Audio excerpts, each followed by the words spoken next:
Hey everybody, welcome back for another YouTube video. Here's some coin pickups from the coin store.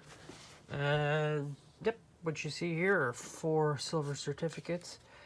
Different dates. Actually, I got lucky with one.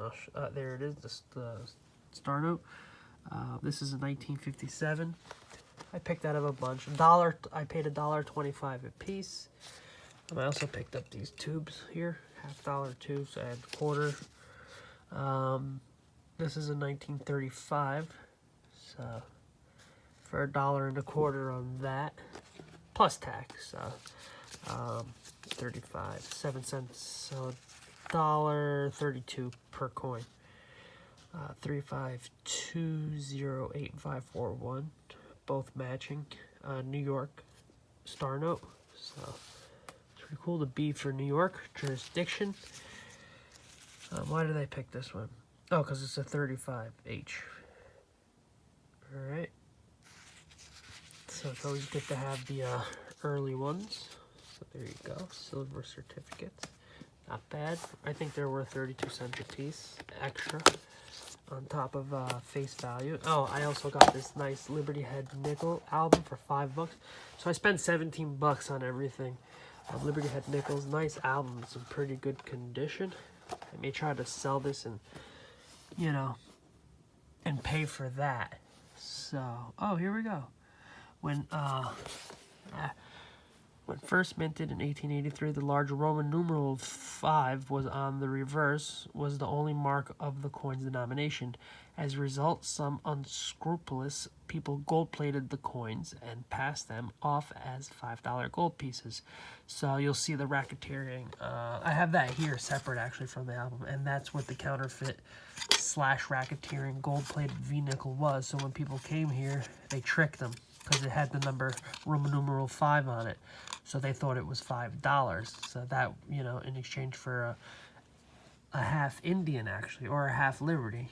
So that's how they scammed them, pretty much. They scammed back then. They're still scamming today. But it's pretty cool. It makes it a lot more collectible. I don't know if the color is doing it for you, but that is gold. Wait, I had the good lighting there. Yeah, so these are obviously the regular strikes, the common circulating ones. But that was the one that they tricked, you know, the newcomers with, because it had the 5 on it. So really for 5 cents. All right. So anyway, continue. To prevent such fraud later that same year, the mint added the word cents to the reverse. Oh, I see. Oh, they even did it back then. Obviously, they even did it to the later ones, but they're talking about the first year, in 1883, when it all started. As you can see, that's when the first date starts. There's actually a variety, one without cents and one with cents. Has nothing to do with the gold-plated ones. So whether you had the without cents or with the cents, they gold-plated them, you know, all the way until the last day. Scamming the newcomers, really. And especially, I guess it was a hot thing back then. Let's read. I don't know all of it, but I know the gist of it. So, gold-plated, to prevent such fraud later that same year, the mint added the word cents to the reverse. Yes, designed by mint engraver Charles E. Barber. Oh, cool. The coins are comprised of 75% copper and 25% nickel. The obverse features a head of Liberty wearing a coronet inscribed Liberty. Tucked into her hair behind the coronet are ears of wheat and cotton balls to symbolize the nation's architectural bounty. A wreath made of cotton balls, ears of corn and wheat, and maple leaves surrounds the Roman numeral on the reverse with the motto E pluribus unum, one out of many outside the wreath. Liberty Head nickels were struck only at the Philadelphia Mint until 1912, their last year of issue, when they were also minted in Denver and San Francisco. Also, okay, later a handful were unofficially, I wasn't sure if I had to continue reading there. Later, a handful were unofficially struck with 1913 dates, but the 5 known never circulated and are uncollectible rarities. Those are the $1 million ones, the 1913 V-nickel. Everybody knows that. So, really, in collectible manners here, so you'll never really have the full collection. There's only 5 known of the 1913, but we don't have to worry. This album is for the realistic ones that were struck. Oh, I have a 1912 here. Oh, you have a D and an S. That's a Philadelphia mint there. Pretty cool. Let's just check the reverse on that.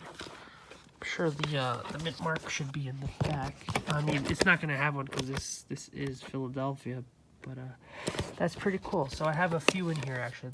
This book for $5. I got the book plus 5 V-nickels, and that was a $5 deal there. So everything here was $17. So I'm just trying to, you know, come up with where I kind of made out, really, and how I did. I think I'm ahead of the game, you know, especially because that Racketeering coin right there. So that's a 1904 gold-plated, and I have 1901, 1912. Let's check the reverse. Nope, that'd be Philadelphia. So I have 2 Philadelphias, and in this card holder, there are 2 1901s, and those would be Philadelphia. Obviously, I don't see Liberty on any of the headband there. So, you know, they're as circulated as they can get. But thus is the reason why I only paid $5. I ripped this out of this plow. I'm going to throw that out. I think I may pop these out and just put them with my other ones. I mean, $5 for this. I won because of the Racketeering nickel, and I won because of the album on here. So, and I pretty much won on these, especially because I got a star note out of it. I cherry picked that too out of like a stack. So $17. I got a lot of silver certificates, and it's a V-nickel kind of day. Actually, now that I'm thinking about it, V-nickels are freaking awesome, and they're very cool to have. So now I have 10 of them, plus the album, which I don't care too much about. I'm not an album filler. I don't really care too much about them. I just like to just hoard into like sacks rather than, you know, binders. And if they were in pristine condition, I wouldn't want an album showing it off. I'd rather have them in professionally rated slabs. That's just me. I don't know if that will change. You know, although I do see people on the internet here, especially on YouTube, who have albums with pristine coins on them. So, all right, let me not take up too much more of your time. Thank you for watching. And don't forget about those. So I got those also part of that $17 deal. And if you have any questions, ask.